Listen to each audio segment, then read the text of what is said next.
Welcome to Conquest Hindi News Analysis dated 2nd November 2020. நம்ம இன்னைக்கு பார்க்க போற first article is data point in editorial page. இந்த editorial எதை பத்தி டிஸ்கஸ் பண்ணியிருக்காங்கன்னா, இந்தியாவோட ஹெல்த் கேர் செக்டார் எப்படி இருக்கு அப்படிங்கறத பத்தி பேசியிருக்காங்க.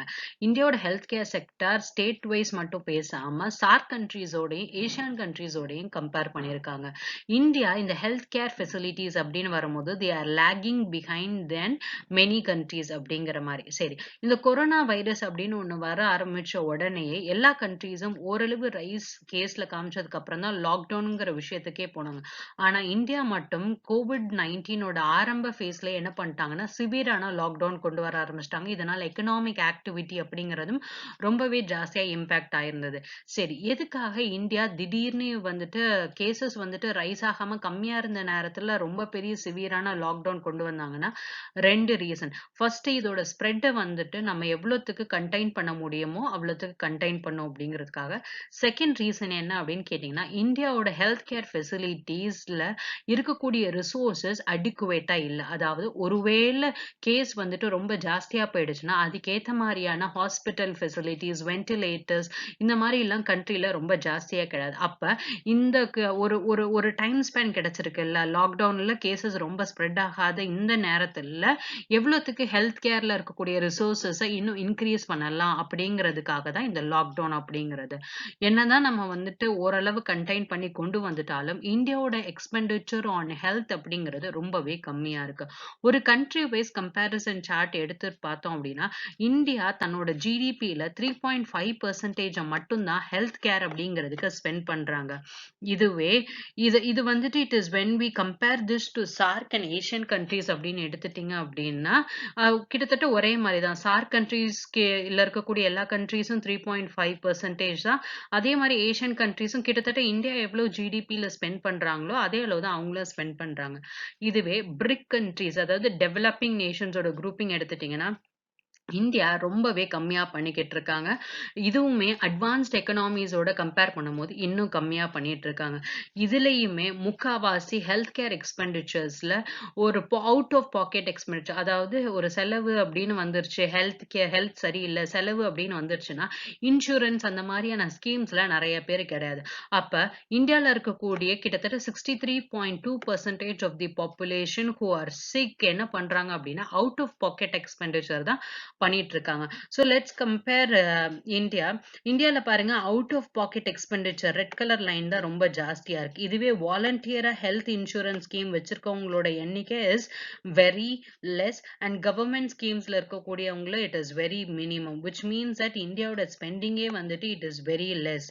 ஓகேவா? ஸோ இதே ரேஞ்சில் தான் இருக்கக்கூடிய ASEAN countries and SAARC countries இருக்கு. Let's compare it with Brazil. அது பிரேசிலோட கம்பேர் பண்ணுவோம். BRICS கண்ட்ரியில you could see that government ஸ்கீம்ஸ்ல மக்கள் நிறைய இருக்காங்க அண்ட் வாலண்டரி ஹெல்த் இன்சூரன்ஸ் ஸ்கீம்ஸும் நிறைய பேர் எடுத்திருக்காங்க. அவுட் ஆஃப் பாக்கெட் பேமெண்ட்ஸ் அப்படிங்கிறது இதுக்கு எவ்வளவு ஈக்குவலண்டா இருக்கோ அதே அளவுக்கு தான் இருக்கு. லெட்ஸ் செக் இட் வித் யூஎஸ்ல எடுக்கும் போது கவர்மெண்ட் ஸ்கீம்ஸே கிட்டத்தட்ட ரொம்ப ஜாஸ்தியா இருக்கு. இதை தவிர்த்து they are having a scheme like compulsory contribute பண்ணணும். யார் யாரெல்லாம் வேலைக்கு போறாங்களோ கம்பல்சரியா ஹெல்த் இன்சூரன்ஸ் ஸ்கீம்ஸ்க்கு கான்ட்ரிபியூட் பண்ணணும் அப்படிங்கிறது, which means that out of pocket expenditure is very less and மத்த மூலியமா பண்ணக்கூடிய expenditure is very less.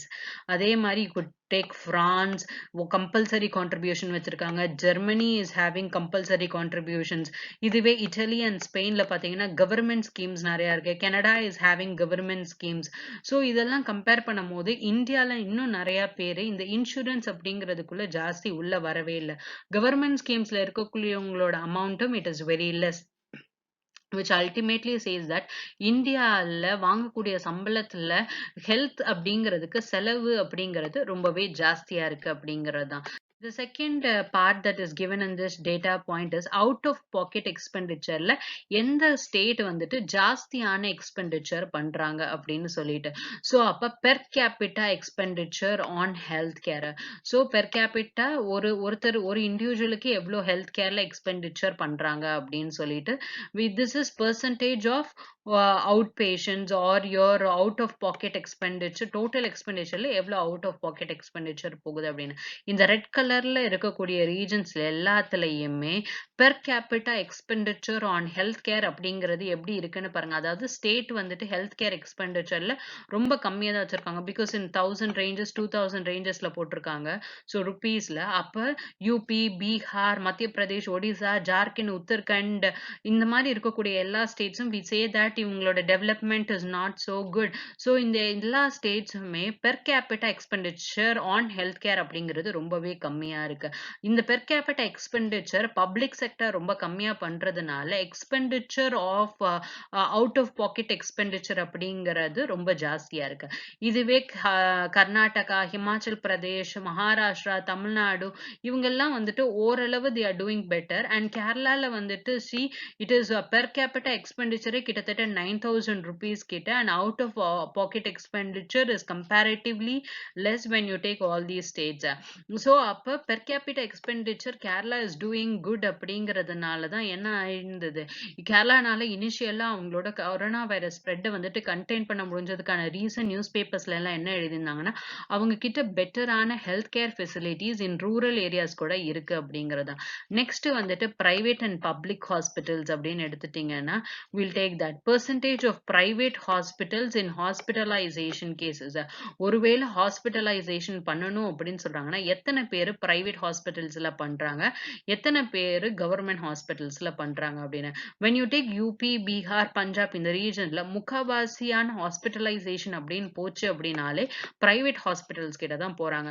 வேற கோவா, தமிழ்நாடு, டெல்லி, ஹிமாச்சல் பிரதேஷ் அப்படின்னு போகும்போது the kind of hospitalization எங்க தான் ஜாஸ்தி நடக்குது அப்படின்னு கேட்டீங்கன்னா பப்ளிக் ஹாஸ்பிட்டல்ஸ்ல தான் நடக்குது. அப்ப ஒவ்வொரு ஸ்டேட்டுக்கு நடுவுலயுமே ஹெல்த் கேர் செக்டார்ஸ்ல there is difference and hospitalization வரும்போது கூட private hospitals தான் நிறைய பேர் ப்ரிஃபர் பண்ணிட்டு இருக்காங்க. which means that healthcare sectorல there is so much of regional disparities is being there. and second thing ஏன் இவ்ளோ disparities அப்படின்னு கேட்டீங்கன்னா health அப்படிங்கிறது ஸ்டேட் லிஸ்ட்ல இருக்கு. அப்போ ஒவ்வொரு ஸ்டேட்டும் அவங்களுக்கு ஹாஸ்பிட்டல் ஆர் ஹெல்த் கேர்ல பண்ணக்கூடிய இன்வெஸ்ட்மெண்ட்ஸ் வந்துட்டு இன்க்ரீஸ் ஆகணும் அப்படிங்கிறது. The next article is again an editorial article, The Shifting Trajectory of India's Foreign Policy அப்படின்னு சொல்லிட்டு an editorial article. இந்த ஆர்டிக்கல்ல எதை பத்தி எழுதியிருக்காங்கன்னா ரீசெண்டா நடந்த இந்தியா யூஎஸ்க்கு நடுவுல நடந்த 2+2 மினிஸ்டீரியல் டயலாக். 2+2 அப்படிங்கிறது 2 மினிஸ்டர்ஸ் இருப்பாங்க. இந்தியா சைட்ல இருந்து you will have foreign minister and defense minister, அதே மாதிரி யூஎஸ் சைட்ல இருந்து foreign minister and defense minister இருப்பாங்க. சரி, what is the essence of this particular article அப்படிங்கறத ஃபர்ஸ்ட் சொல்லி இந்த ஃபாரின் பாலிசி அப்படிங்கிறது நாங்க வந்துட்டு வெளிநாட்டுல இன்டர்நேஷனல் ரிலேஷன்ஷிப்ல என்ன மாதிரியான ரிலேஷன்ஷிப் வந்துட்டு மெயின்டைன் பண்ணுவோம், எந்த மாதிரியான ரிலேஷன்ஷிப்ஸ் நாங்க வந்துட்டு ஒத்துக்க மாட்டோம் அப்படிங்கிறது. இந்தியா இனிஷியலா இண்டிபெண்டன்ஸ் வாங்கின டைம் ஸ்கேல்ல இந்தியா வந்துட்டு என்ன மாதிரியான ஃபாரின் பாலிசி நாங்க ஃபாலோ பண்ண போறோம் அப்படின்னு சொல்லியிருந்தாங்கன்னா NAM அப்படிங்கறத ஃபாலோ பண்ண போறோம்னு சொல்லியிருந்தாங்க. ஸோ வாட் இஸ் NAM அப்படின்னா நான் அலைன்மெண்ட் மூவ்மெண்ட். ஏன்னா 1945ல வேர்ல்டு வார் 2 எண்ட் ஆனதுக்கு அப்புறமாட்டி 2 சூப்பர் பவர்ஸ் இருந்தாங்க. ஒன்னு யுஎஸ்ஏ, இன்னொன்னு யுஎஸ்எஸ்ஆர். இவங்க 2 பேருக்கும் நடுவுல கோல்டு வார் அப்படிங்கறதுலாம் போயிட்டு இருந்தது. அப்ப இந்த 2 பேருக்கும் நடுவுல நடக்கிற கூடிய இந்த வார்ல புதுசா இண்டிபெண்டன்ஸ் வாங்கின கண்ட்ரிஸ் நம்ம வந்துட்டு உள்ள போய் இந்த பாலிடிக்ஸ்குள்ள இன்வால்வ் ஆகக்கூடாது அப்படிங்கிறதுக்காக நாங்க எந்த கண்ட்ரிஸோடையும் அலைன் ஆக மாட்டோம். அதாவது we are not going to align either with the western bloc of countries இல்ல ஈஸ்டர்ன் பிளாக் யாரோடையுமே நாங்க அலைன் ஆக போறது கிடையாதுன்னு சொல்லி தேர்ட் வேர்ல்டு கண்ட்ரிஸ் எல்லாம் கொண்டு வந்த கான்செப்ட் தான் non alignment movement. Again this is one of the most epic concept of Jawaharlal Nehru. ஆனா இப்ப நம்ம அலைன் ஆறோமா இல்லையா? அப்ப நம்மளோட ஃபாரின் பாலிசி அப்படின்னு சொல்லி நம்ம கொண்டு வந்தது ஒண்ணு.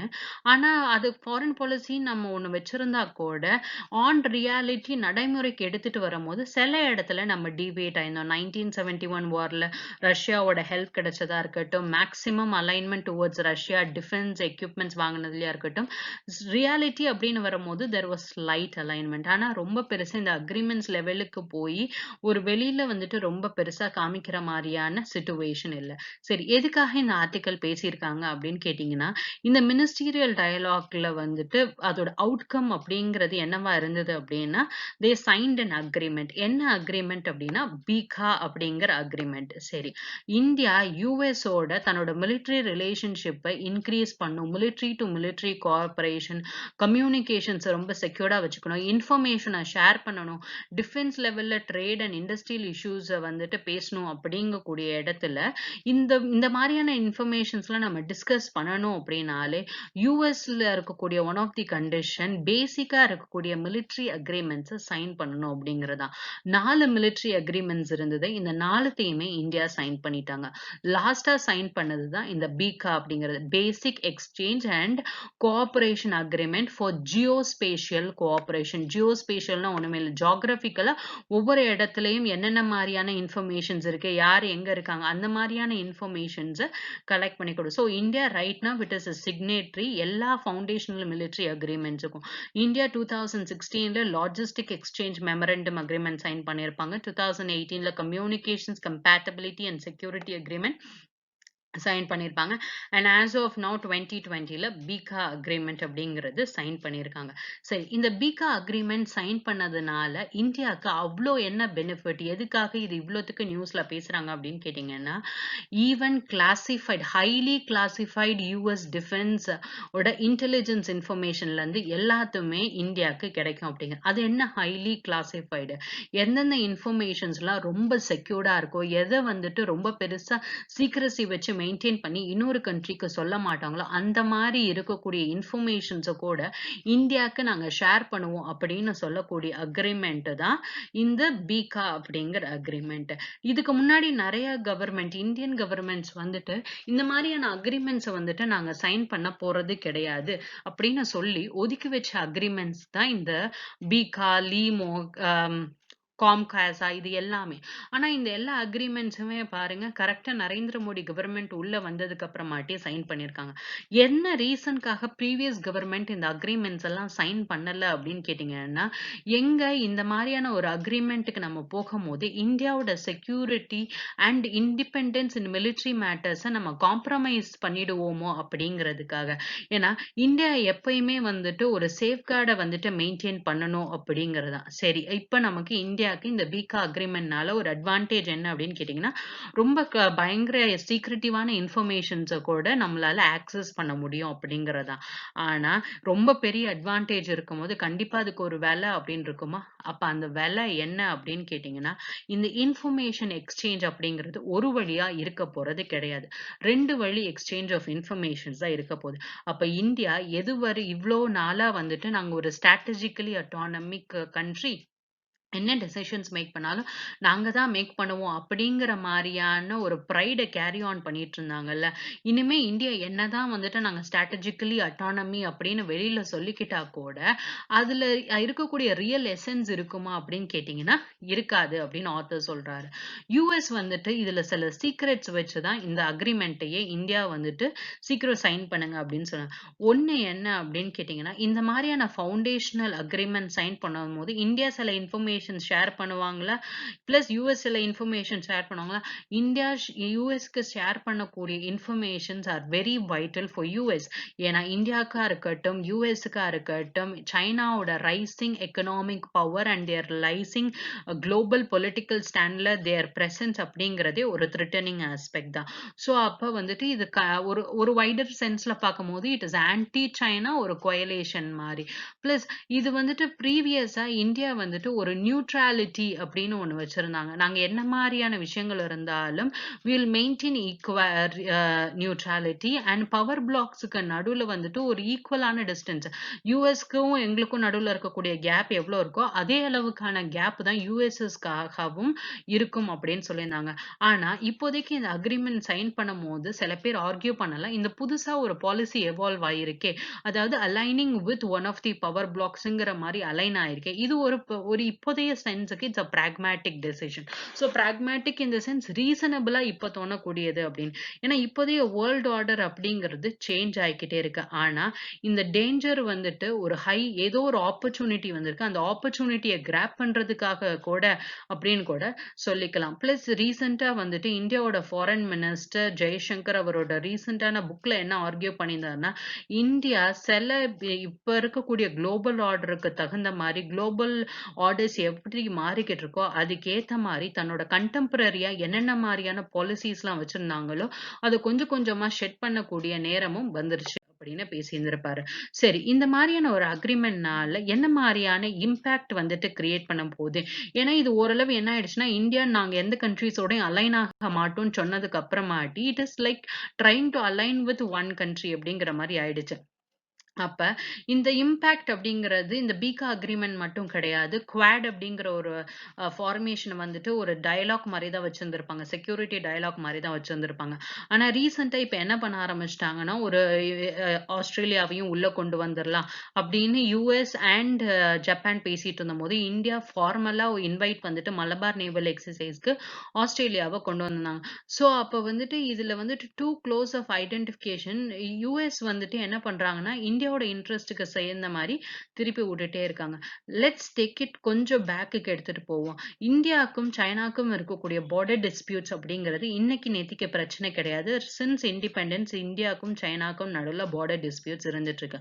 ஆனா என்னதான் பார்டர் டிஸ்பியூட் இருந்தாலும் இந்த பார்டர் பிரச்சனைய வெளியில தள்ளி வச்சுட்டு தான் 2 கண்ட்ரீஸ்க்குமான international relationship rather it be with people to people மூவ்மெண்ட்டா இருக்கட்டும், இல்ல ட்ரேட் ஆக்டிவிட்டீஸா இருக்கட்டும், எல்லாம் இத இத வந்துட்டு நம்ம இந்த டிஃபரன்ஸ நம்ம ஒதுக்கி வச்சுட்டு எதுல நம்ம காமனா இருக்கோமோ அத பேசலாம் அப்படிங்கிற மாரி தான். அதனால தான் என்னதான் 2017ல டோக்லாம் இஷ்யூ வந்திருந்தா கூட, அதுக்கப்புறமாட்டி நம்ம இத கொஞ்சம் வெளியில எடுத்து வச்சுட்டு நம்மளோட ரிலேஷன்ஷிப் இன்னும் பெட்டரா ஆறதுக்கு பார்க்கணும். எப்படி சால்வ் பண்றதுக்கு என்னென்ன வழிகள் இருக்கு பார்க்கணும் அப்படிங்கிறதுக்காக தான் ஊஹான் டாக் மகாபலிபுரம், மாமல்லபுரத்துல வந்துட்டு தேர் வாஸ் ரிலேஷன்ஷிப் மீட்டிங் எல்லாமே நடந்தது. ஆனா, இப்போதைய பிரச்சனை என்னன்னு கேட்டீங்கன்னா, இப்பயே பார்டர்ல பிரச்சனை இருந்துட்டு இருக்கு. ஆனா, என்னதான் இந்த பார்டர் பிரச்சனை இருந்தாலும், முன்னாடி மாரி நம்மளால ஊகான் மாரியான ஒரு டாக்ஸோ, மகாபலிபுரத்துல நடந்த டாக்ஸ் மாரியோ நம்மளால எடுத்துட்டு வர முடியாது. என்ன புதுசான ஒரு விஷயம் ரொம்ப ப்ராப்ளம் கிரியேட் பண்ணும் அப்படின்னு கேட்டீங்கன்னா, இந்தியா ஜாஸ்தியா யுஎஸ் ஓட ஸ்பியர் ஆஃப் இன்ஃப்ளூயன்ஸ்குள்ள போறது தான் அப்படின்னு சொல்லிட்டு. ஸோ யுஎஸ் வந்துட்டு எந்த ஒரு சீக்ரெட்டுமே வைக்கவே இல்ல. யுஎஸ் சொல்லும்போதே என்னதான் சொல்லிட்டு இருக்காங்கன்னா, நாங்க சைனாவோட ரைஸ வந்துட்டு கன்டெயின் பண்ணோம். அவங்களோட ஆம்பிஷன்ஸ் எல்லாத்தையுமே செக் பண்ணணும் அப்படின்னு சொல்லிட்டு. ஸோ இந்தியா வந்துட்டு என்ன பண்ண ஆரம்பிச்சுட்டாங்கன்னா, இந்த ஃபவுண்டேஷனல் அக்ரீமெண்ட்ஸ் எல்லாத்தையுமே சைன் பண்ணிட்டனால they are going to have so much of information. So அப்ப இது வெளியில என்னதான் காமிக்குது அப்படின்னு கேட்டீங்கன்னா, இந்தியா ஒரு ஒரு உலக நாடுகளுக்கு தெரிவிக்கக்கூடிய விஷயம் என்னன்னா, நாங்க யுஎஸ் ஓட we are getting into a good relationship. இந்த மாரி இந்தியா யுஎஸ் ஓட குட் ரிலேஷன்ஷிப் வச்சுக்கிறது சைனாக்கும் இந்தியாக்கும் இருக்கக்கூடிய ரிலேஷன்ஷிப்பை கண்டிப்பா டெட்டோரியேட் பண்ணிட்டு இருக்கோம். ஏன்னா ஆல்ரெடி டெட்டோரியேட் ஆயிட்டு இருக்கக்கூடிய ரிலேஷன்ஷிப் இன்னும் டெட்டோரியேட் ஆக தான் போகுது. சரி, இந்தியாவுக்கும் யுஎஸ்க்கும் நடந்த இந்த அக்ரிமெண்ட்னால இந்தியாவோட நெய்பரிங் கண்ட்ரீஸா இருக்கக்கூடிய south Asian and west Asian கண்ட்ரீஸ்ல ஏதாச்சும் ஒரு ஒரு நல்ல விதமான பெட்டர்மென்ட் கிடைக்குமா அப்படின்னு கேட்டீங்கன்னா, எஸ் கிடைக்கும். பட் ஆனா அட் த சேம் டைம் இந்தியால இருக்கக்கூடிய பாலிசி பிளானர்ஸ் வந்துட்டு அந்த அட்டென்ஷன் இப்ப கிடைச்சிருக்கக்கூடிய அட்டென்ஷன் வந்துட்டு எந்த இடத்துலயும் வந்துட்டு மொமெண்டம் குறையாத அளவுக்கு இந்தியா வந்துட்டு அவங்களோட டிப்ளமேட்டிக் ஸ்கில்ஸை இம்ப்ரூவ் பண்ணும் அப்படின்னு சொல்றாங்க. ஏன்னா ரீசெண்டா இருக்கக்கூடிய டைம் ஸ்கேல்ல இந்தியாவோட நெய்பரிங் கண்ட்ரீஸ் எல்லாமே they are trying to move out of India's influence. ஆனா அதே நேரத்துல you could see that என்னதான் இந்தியா கிட்ட இருந்து வெளியில போகணும்னு நினைச்சாலும் மால்தீவ்ஸ் வந்துட்டு யுஎஸ் ஓட ஒரு மிலிட்டரி அக்ரிமெண்ட் சைன் பண்ணியிருந்திருப்பாங்க. ஏன்னா மால்தீவ்ஸ்க்கு சைனாவோட expansion in Indian Ocean region பிடிக்கவே இல்லை. இதே மாதிரி இந்தியா வந்துட்டு they are trying to improve their relationship with UAE countries. ஆனா இப்போதைக்கு யுஏஇக்கும் இஸ்ரேலுக்கும் நடுவுல ஒரு அக்ரிமெண்ட் ஆப்ரஹாம் அக்கார்ட் அப்படின்னு ஒன்னு சைன் பண்ணியிருக்கு. அப்ப இந்த இடத்துல சில மாறுதல்கள் உள்ள வரப்போகுது அப்படின்னு. சோ அப்ப இந்தியா என்ன பண்ணணும் அப்படின்னா, இத தாண்டி இஸ்ரேலோடையும் தன்னோட ரிலேஷன்ஷிப்ப ஓரளவு டிப்ளமேட்டிக் ஸ்கில்ஸ்குள்ள பெட்டரா கொண்டு வரணும் அப்படின்னு பேசியிருக்காரு. அந்த third thing what he is trying to say is that India வந்துட்டு அவங்களுக்கும் ஈரானுக்கும் இடையில இருக்கக்கூடிய பிரச்சனைய ரிசால்வ் பண்ணி ரீஸ்டோர் பண்றதுக்கு ட்ரை பண்ணும். ஏன்னா இப்போதைக்கு இந்தியா ஈரான் ரிலேஷன்ஷிப் அப்படிங்கிறது கொஞ்சம் ப்ராப்ளம்ல போயிட்டு இருக்கு. ஒருவேளை இது நல்லபடியா வரல அப்படின்னா that is going to be a problem for India. இதே ஆப்கானிஸ்தான் அப்படின்னு எடுத்துட்டீங்க அப்படின்னா, ஆப்கானிஸ்தான்ல இந்தியாவோட ரோல் அப்படின்னு டிசைட் பண்ணும்போது ஆக்டிவான ரோல்குள்ள கொண்டு ஆக்டிவான ரோல் ப்ளே பண்ணும். ஆனா அதே நேரத்துல இந்தியா ஆப்கானிஸ்தான்ல வச்சுக்கக்கூடிய ரிலேஷன்ஷிப்லயும் ரொம்ப கான்ஷியஸா இருக்கணும். ஏன்னா ஆப்கானிஸ்தான் இஷ்யூ அப்படிங்கிறதே ரொம்ப காம்ப்ளெக்ஸான இஷ்யூ. இந்த காம்ப்ளெக்ஸான இஷ்யூல இந்தியா போய் மாட்டிக்க கூடாது அப்படிங்கிறது தான். ஏன்னா இந்தியா வந்துட்டு இதுவரைக்கும் வந்துட்டு இந்த தாலிபான் அப்படிங்கிற ஒருத்தவங்களோட பேச்சுவார்த்தையில உள்ள இறங்கவே இல்லை. இந்தியா வந்துட்டு anti Taliban kind of policies தான் ஃபார்முலேட் பண்ணிட்டு இருக்காங்க. ஆனா இப்போதைய நிலைமைப்படி US is trying to make a settlement and தாலிபானோட உட்கார்ந்து பேச ஆரம்பிச்சிட்டாங்க. அப்ப இந்தியா இப்போதைக்கு அவங்களோட பாலிசி இன் ஆப்கானிஸ்தானை ஷிஃப்ட் பண்றதுக்கு என்ன பண்ணணும் அப்படிங்கிற. ஏன்னா இந்தியா ஜாஸ்தியான இன்வெஸ்ட்மெண்ட் ஆப்கானிஸ்தான்ல பண்ணியிருக்காங்க டெமோக்ரஸி கொண்டு வரணும் அப்படிங்கிறதுக்காக. If Taliban is trying to come in to power, India வந்துட்டு ஆன்டி தாலிபான் பாலிசில இருந்து கொஞ்சம் டிப்ளமேட்டிக்கா ஷிஃப்ட் காமிக்கல அப்படின்னா இந்தியா பண்ணியிருக்கக்கூடிய எல்லா இன்வெஸ்ட்மெண்ட்ஸும் வேஸ்ட் ஆயிடும் அப்படிங்கிறது தான். And the second thing is that India எப்படி தன்னோட ரிலேஷன்ஷிப்பை இந்த எஸ்சிஓ மாதிரியான ஒரு ஆர்கனைசேஷன்ஸ்ல ஹேண்டில் பண்ண போறாங்கங்கிறதுல இந்தியா வந்துட்டு கொஞ்சம் வந்துட்டு அவங்களோட டிப்ளமேட்டிக் ஸ்கில்ஸை ஷார்பன் பண்ணணும் அப்படின்னு சொல்றாங்க. ஏன்னா இந்தியா இப்போதைக்கு யூஎஸோட ஒரு அக்ரிமெண்ட் சைன் பண்ணிட்டாங்க which is saying like they are going in for an ஒரு அலைன்மெண்ட் மாதிரி ஆயிடுச்சு இது. இதுவே எஸ்சிஓ அப்படின்னு எடுத்துட்டீங்கன்னா இந்த எஸ்சிஓ ஆர்கனைசேஷன் அப்படிங்கிறது இனிஷியலா கோல்டு வார் டைம்ல against NATO North Atlantic Treaty ஆர்கனைசேஷனுக்கு அகேன்ஸ்ட் ஆன்டி நேட்டோ என்டிட்டியா தான் ஃபார்ம் பண்ணப்பட்டுச்சு. இந்த ஆன்டி நேட்டோ அத்தாரிட்டியா ஃபார்ம் பண்ணப்பட்டதுல இருந்து இதுல முக்கியமான பங்கு யாருக்கு தான் இருக்குன்னு கேட்டீங்கன்னா சைனா அண்ட் ரஷ்யாவுக்கு மட்டும்தான் இருக்கு. ஸோ அப்ப இதுல வந்துட்டு India is right now being a member அப்படிங்கிறது ஒரு இடத்துல ஒன்னு சைன் பண்றாங்க, இன்னொரு இடத்துல வேற ஒரு ஆர்கனைசேஷன் அதுக்கு அகேன்ஸ்டா இருக்க ஆர்கனைசேஷன்ல தேர் பீங் அ மெம்பர் அப்படிங்கும் போது இந்தியாவோட டிப்ளமேட்டிக் ஸ்கில்ஸ் அப்படிங்கிறது ரொம்பவே ஷார்பன் படணும். பிளஸ் இந்த நான் அலைன்மெண்ட் மூவ்மெண்ட்ல இருந்து இந்தியா கொஞ்சம் கொஞ்சமா வெளியில வர மாதிரி அவங்களோட ஆக்டிவிட்டீஸ் எல்லாம் இருக்கிறதுனால இந்தியாவுக்கும் ஆப்பிரிக்கன் அண்ட் லாட்டின் அமெரிக்கன் கண்ட்ரீஸ்க்கு என்ன மாதிரியான ரிலேஷன்ஷிப் ஒர்க் ஆக போகுது அப்படிங்கறத பொறுத்து இருந்து தான் பார்க்கணும். ஏன்னா இந்த எல்லா கண்ட்ரீஸும் தான் தேர்ட் வேர்ல்டு கண்ட்ரீஸா வந்து நாம் அப்படிங்கிற ஒரு அக்ரிமெண்ட்டை சைன் பண்ணியிருப்பாங்க. So there is a policy shift அப்படிங்கிற மாதிரி. சரி, அப்ப ரஷ்யாவோட என்ன மாதிரியான லிங்க்? ஏன்னா நான் இனிஷியலா பேசும்போது என்ன சொல்லியிருந்தோம், நாம் அப்படிங்கிறது ஒண்ணு வரதுக்கான பின்னாடி என்னதான் இருந்தது அப்படின்னு கேட்டீங்கன்னா 2 கண்ட்ரீஸோடையும் அலைன் ஆகக்கூடாது. ஆனா ரியாலிட்டியில பார்க்கும்போது நமக்கு இதுக்கு முன்னாடி நடந்த எல்லா வார்ஸ்லயும் ரஷ்யா தான் ஹெல்ப் பண்ணியிருப்பாங்க. அப்ப என்ன மாதிரியான இம்பாக்ட் ரஷ்யா கிட்ட வரப்போகுது? What is gonna be the impact of India US relationship on Russia stand அப்படிங்கிற மாதிரி எடுத்துட்டீங்க அப்படின்னா ரஷ்யா வந்துட்டு இந்தியாவோட இன்னும் பெட்டர் ரிலேஷன்ஷிப்ல தான் இருந்துட்டு இருக்காங்க. ஸோ ஆனா 2014க்கு முன்னாடி இருந்த அளவுக்கு வந்துட்டு ரிலேஷன்ஷிப் இல்ல. பட் ஆனா still they are having annual meetings எல்லாமே. ஆனா இந்தியா ரொம்ப ஜாஸ்தியா யூஎஸ்எஸ் எம்ப்ரேஸ் பண்ணிட்டு இருக்காங்க. அதே நேரத்துல ரஷ்யா சைனாவோட பெட்டர் ரிலேஷன்ஷிப்க்கு வந்து they are trying to expand their influence அப்படிங்கிற மாதிரி. ஸோ அப்போ one relation India need to handle with skill and dexterity அப்படிங்கிறது இட் இஸ் இந்தியா ரஷ்யாவோட ரிலேஷன்ஷிப். இதுதான் வந்துட்டு இந்த மாதிரி இருக்கக்கூடிய ரிலேஷன்ஷிப்பை நம்ம மென் பண்ணிக்கிட்டே இருக்கணும். ஒருவேளை மென் பண்ணல அப்படின்னா இந்த வேர்ல்டு ஆர்டர் வந்துட்டு மாறிட்டே இருக்கக்கூடிய இடத்துல இந்தியாவுக்கும் ரஷ்யாவுக்கும் இருக்கக்கூடிய ரிலேஷன்ஷிப் டிட்டோரியேட் ஆகுறதுக்கு ரொம்ப ஜாஸ்தியான வாய்ப்புகள் இருக்கு அப்படின்னு இந்த ஆர்டிக்கல் எழுதியிருக்கு. The next article that we'll read is GST inflows cross 1 lakh crore in October அப்படிங்கிற ஆர்டிக்கல். இந்த ஆர்டிக்கல்ல என்ன சொல்லியிருக்காங்கன்னா இன்டைரக்ட் டேக்ஸ் மூலியமா வரக்கூடிய ரெவென்யூ 1 lakh crore வந்துட்டு அக்டோபர் மாசத்துல வந்துட்டு கிராஸ் பண்ணிடுச்சு. which literally says that ஒவ்வொரு மாசமும் GST ரெவென்யூ வந்துட்டு கவர்மெண்ட்டுக்கு போய்கிட்டே இருக்கும். இந்த வருஷம் 1.05 lakh crore வந்துட்டு அக்டோபர் 2020 அன்னைக்கு கிடைச்சிருக்கு, which is 10% greater than October 2019 and February 2020க்கு அப்புறம் வந்ததுலயே ஹையஸ்ட் ரெக்கார்ட். இந்த நம்பர்ஸ் எல்லாம் மனப்பாடமா வச்சுக்கணுங்கிற அவசியம் கிடையாது. ஆனா இந்த மாதிரியான ஒரு டேட்டா வந்ததுக்கு அப்புறமாட்டி கவர்மெண்ட் என்ன ஸ்டேட்மெண்ட் குடுத்தாங்கன்னா, இந்தியாவோட எக்கனாமி ஒரு ரெக்கவரியான பாத்ல வந்துட்டு போயிட்டு இருக்கு. So this is a clear sign அப்படின்னு யார் சொல்லியிருக்காங்கன்னா, கவர்மெண்ட் சொல்லியிருக்காங்க. கவர்மெண்ட் ஒரு ஸ்டாண்ட் வைக்கும்போது எக்கனாமிஸ்ட் அண்ட் பிசினஸ் பீப்பிள் என்ன மாதிரியான கான்ஷியஸ்னஸ் கொண்டு வந்திருக்காங்க அப்படின்னா, ரெக்கவரி அப்படின்னு நீங்க சொல்றீங்கல்ல, இத ரெக்கவரி அப்படிங்கிறது 1 மாசத்த வச்சு நீங்க சொல்லாதீங்க. ஸோ இது சஸ்டெயின் ஆகுதா அப்படிங்கிறத வந்துட்டு நம்ம காஷியஸா பார்க்கணும் அப்படின்னு சொல்லியிருப்பாங்க. Third personality that was going to give answer for this is tax experts. Tax experts என்ன சொல்றாங்க அப்படின்னா, இதே மொமெண்டம்ல அதாவது இந்த 1.05 lakh crore இதே மாதிரியான அளவுல வந்துட்டு இன்னும் அடுத்த 2-3 மாசத்துக்கு வந்துட்டு உங்களோட ரெவென்யூ கலெக்ஷன்ஸ் இருந்தது அப்படின்னா காம்பன்சேஷன் மூலியமா ஸ்டேட்ஸுக்கு கொடுக்க வேண்டிய காம்பன்சேஷன் வந்துட்டு கம்மியாயிட்டு இருக்கு. காம்பன்சேஷன் செஸ்ங்கிறது ரொம்ப ஜாஸ்தியா கலெக்ட் பண்ணப்படல. ஒருவேளை இதே ட்ரெண்ட் மெயின்டைன் ஆயிட்டு இருந்ததுன்னா இந்த காம்பன்சேஷன் செஸ் அப்படிங்கிறது கரண்ட் எஸ்டிமேட்டை விட கம்மியா இருக்கும் அப்படின்னு சொல்றாங்க. இந்த டேட்டாவை ரிலீஸ் பண்றது யார் அப்படின்னா ஃபினான்ஸ் மினிஸ்ட்ரி வந்துட்டு ரிலீஸ் பண்றாங்க.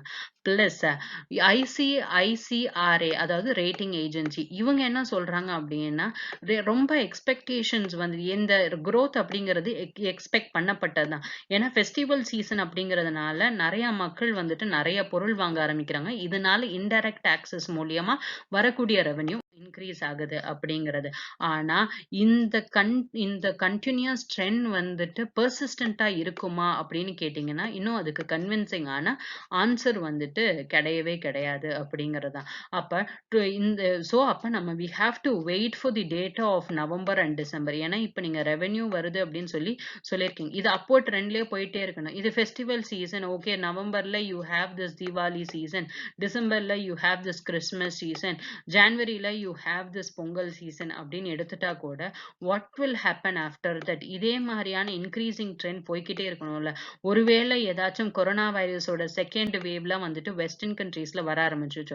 ஒருவேளை கொரோனா வைரஸோட second wave is going to affect India அப்படின்னா இது டவுன்ஃபால் ஆகிறதுக்கான சான்சஸும் இருக்கா எக்கனாமி. ஏன்னா அங்கெல்லாம் திருப்பி வந்துட்டு லாக்டவுன் போட ஆரம்பிச்சாங்க. அப்ப இது ரெடியூஸ் ஆகிறதுக்கான சான்சஸும் இருக்கு. அதனால கவர்மெண்ட் வந்துட்டு 1 மாச கவுண்டை வச்சுட்டு எக்கனாமி இஸ் ரிவைவிங்கிற ஸ்டேட்மெண்ட்டை சொல்லாதீங்க அப்படின்னு ஒரு சஜஷன் மாதிரி கொடுத்துருக்காங்க.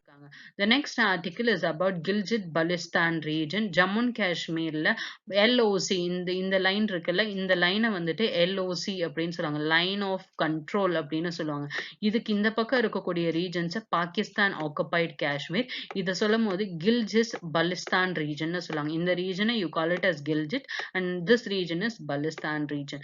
1948ல நடந்த வார்ல என்ன ஆயிருக்கும் அப்படின்னா 47-48 வார்ல என்ன ஆயிருந்திருக்கும் அப்படின்னா இந்த ரீஜனை பாகிஸ்தான் ஆக்குபை பண்ணியிருந்திருப்பாங்க.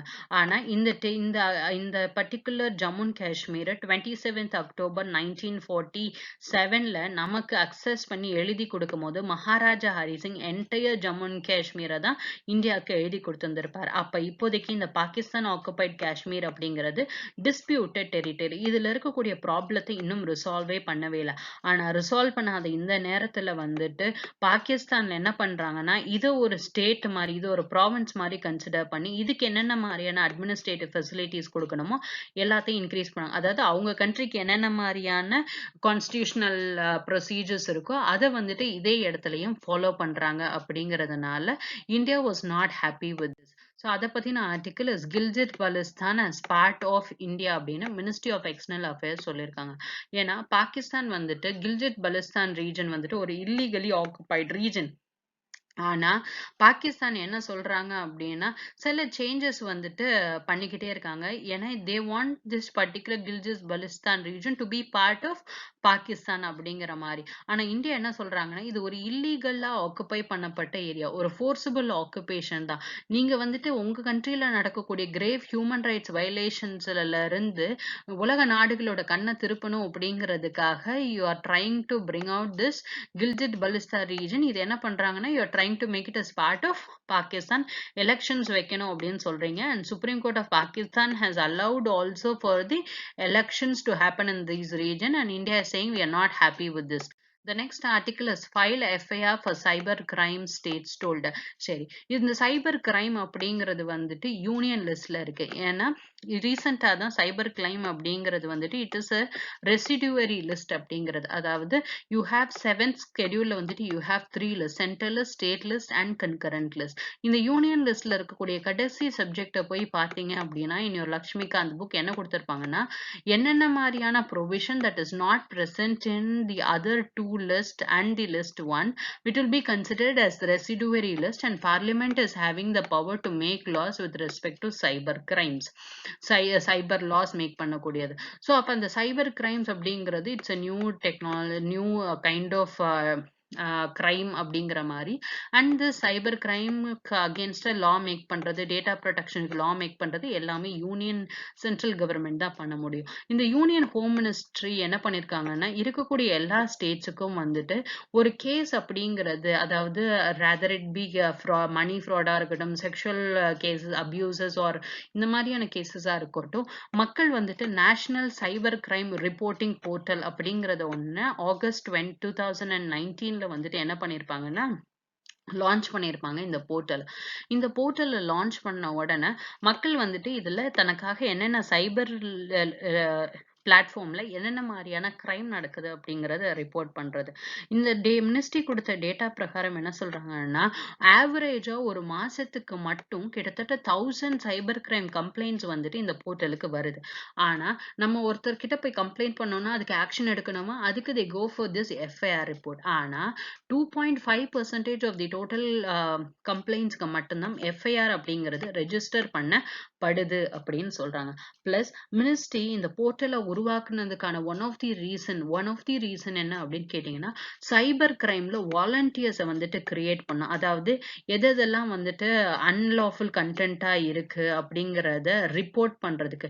நெட்ல போய் எல்லாரும் ஒரே நேரத்துல எல்லாத்தையுமே பார்த்துட்டே இருக்க முடியாது. அப்ப சைபர் கிரைம் வாலண்டியர்ஸ் அப்படின்னு சொல்லிட்டு சில பேரை ஃபார்ம் பண்ணி இவங்க வந்துட்டு அவங்க சர்ச் பண்ணும்போது அன்லாஃபுல்லா என்னென்ன மாதிரியான கண்டென்ட்ஸ் வந்துட்டு ஆன்லைன்ல இருக்குது, அதை வந்துட்டு இது அன்லாஃபுல் கண்டென்ட்ஸ் அப்படிங்கறத லா ஏஜென்சிஸ்க்கு வந்துட்டு ஐடென்டிஃபை பண்ணி ரிப்போர்ட் பண்ணி அண்ட் ரிமூவ் பண்றதுக்கு ஹெல்ப் பண்ணும். அப்ப எதெல்லாம் அன்லாஃபுல் கண்டென்ட் அப்படின்னு கேட்டீங்கன்னா, எதெல்லாம் சாவரனிட்டி அண்ட் இன்டெகிரிட்டி ஆஃப் இந்தியாவை அஃபெக்ட் பண்ணுமோ, இந்தியாவோட டிஃபென்ஸ்க்கு அகேன்ஸ்டா இருக்கோ, செக்யூலரிட்டிக்கு அகேன்ஸ்டா இருக்கோ, பப்ளிக் ஆர்டரை டிஸ்டர்ப் பண்ற மாதிரி, கம்யூனல் வயலன்ஸ் கிரியேட் பண்ற மாதிரி இருந்ததுன்னா, sexual abuse material, child sexual abuse material இருந்தது, இந்த மாதிரி இருக்கக்கூடியதை அன்லாஃபுல் கண்டென்ட் அப்படின்னு சொல்லுவாங்க. ஸோ இந்த அன்லாஃபுல் கண்டென்ட் எல்லாத்தையும் இந்த வாலண்டியர்ஸ் வந்துட்டு கவர்மெண்ட் ஏஜென்சிஸ் சொல்லி அவங்க ரிமூவ் பண்றது அப்படின்னு. So it was launched on August 30, 2019. எல்லா டைப் ஆஃப் கிரைம்ஸையும் வந்துட்டு கொண்டு வரணும் அப்படிங்கிறது. ஸோ இனிஷியலா செப்டம்பர் 2018 இதோட இயர்லியர் வெர்ஷன் லான்ச் பண்ணியிருப்பாங்க. ஆனா சுப்ரீம் கோர்ட் கொடுத்த ஒரு டைரக்ஷன் பிரகாரம் சைல்ட் ப்ரோனோகிராஃபிக்கும் sexual crime against harassment crime against women and சில்ட்ரனுக்கு மட்டும்தான் இந்த போர்ட்டல் ஓபன் பண்ணியிருந்தாங்க. ஆனா ரீசெண்டாக தான் என்ன ஓபன் பண்ணியிருக்காங்கன்னா, all kind of crimes 2019 data பிரகாரம் 60.4% of the cyber crime cases வந்துட்டு மோட்டிவ் ஆஃப் ஃப்ராடுக்காக தான், அந்த மணி அந்த மாதிரி விஷயத்துல, செக்ஷுவல் எக்ஸ்ப்ளாய்டேஷனுக்காக 5.1 அண்ட் டிஸ்ரெஸ்பியூட்காக 4.2%. இந்த போர்ட்டலுக்கு it is having a help line. யாரெல்லாம் ஃபினான்ஷியல் ஃப்ராட்ஸ்ல வந்துட்டு அஃபெக்ட் ஆறாங்களோ அவங்க எல்லாருக்கும் ஒரு help line only for Delhi கொடுத்துருக்காங்க. And they can report the incidents to cybercrime.government.in. So இதை பார்த்துனதுக்கு அப்புறமாட்டி டெசிக்னேட்டட் போலீஸ் ஆஃபீஸர் வந்துட்டு பேங்க்குக்கோ இல்ல ஃபினான்ஷியல் இன்டர்மீடியேட்டுக்கோ என்ன பண்ணுவாங்கன்னா, இந்த மணி இந்த மாதிரி சைபர் ஃப்ராட் மூலியமா எடுத்தது, ஸோ பிளாக் தி மணி அப்படிங்கிற மாதிரியான ப்ரொசீஜர்ஸ்லாம் ஃபாலோ பண்ணுவாங்க. ஆனா எல்லா ஸ்டேட்ஸும் எஃப்ஐஆர் ஃபைல் பண்றாங்களா அப்படின்னா the rate is relatively low அப்படின்னு கொடுத்துருக்காங்க. ஸோ இதான் என்னோட important current affairs. If you like my video, like, share and subscribe to Conquer IAS and press the bell icon for further notifications. Thank you.